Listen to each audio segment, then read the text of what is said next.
The signs of drug use are everywhere, and bus drivers are frustrated. I'm right there in the driver's seat, my door's open, and it's just woof.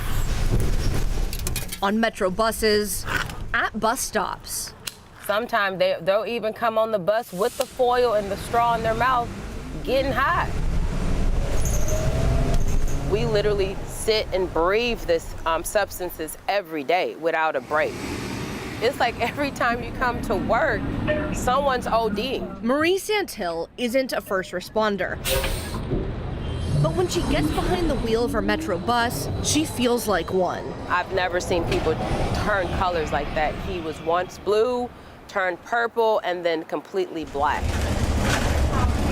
In her 5.5 years as a bus driver, Santil says people smoking meth and fentanyl on her bus has left her traumatized. In 1 month, she says she used Narcan to revive people who had overdosed 3 times. At the end of the day, I'm human just like everybody else. I cry.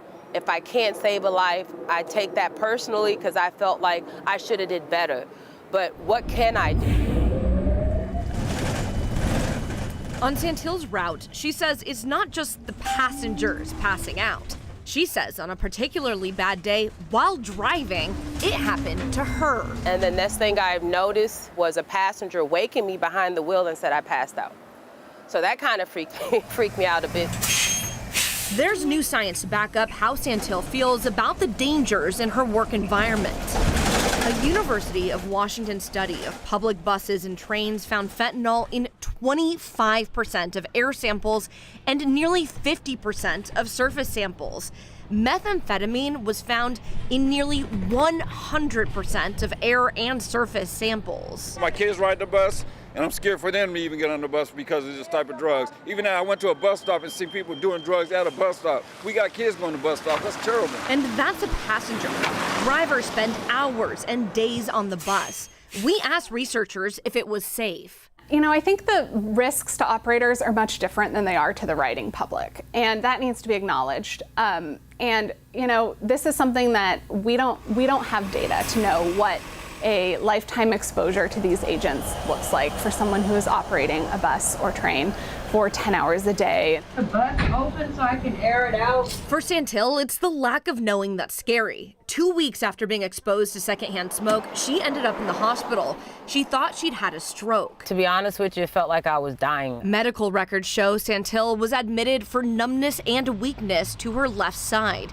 We talked with her after a follow-up doctor's appointment. So it's just the unknown for me. Is it fentanyl?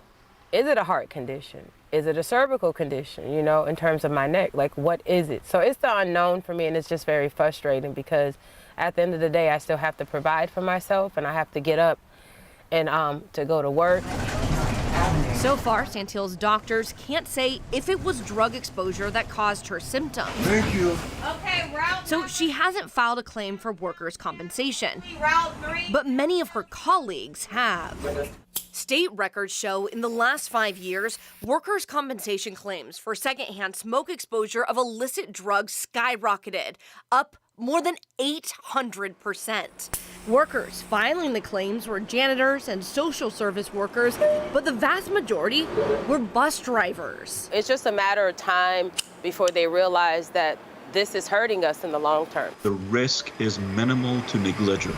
In a Zoom press conference in September, King County Metro and other agencies downplayed the risk. Exposures to the quantities of the drug that are demonstrated in this study do not constitute a risk of drug toxicity. So you're collecting anything that is on that surface onto the swab. Back at the UW lab. Because we do not know, we should be trying to control these exposures to a low level. We should be doing everything we can to keep the operators safe and unexposed.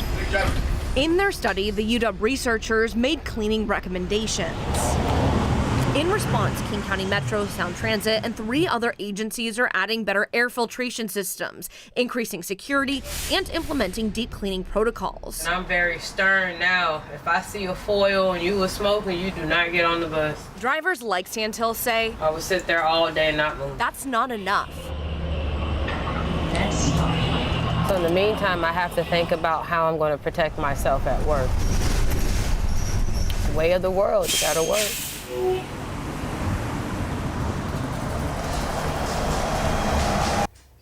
We featured a King County Metro driver in the story, but the claims to labor and industries are for the entire state. We don't mean to imply they all came from King County.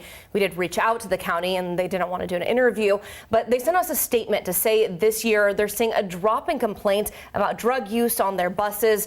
Again, that is different than claims submitted to LNI. So do you know how often the claims to LNI then are being accepted? Well, according to the state, they're accepting about 40% of those claims, and that means that about 40% are getting those benefits. That does not mean the other workers didn't get sick from exposure to drugs. It just means that they couldn't prove it to the state. Greg, Joyce. Sounds like we still got some work to do to figure this out. All right, And a thanks, lot Kristen. to be concerned about if you're a bus driver. Yeah. Thanks.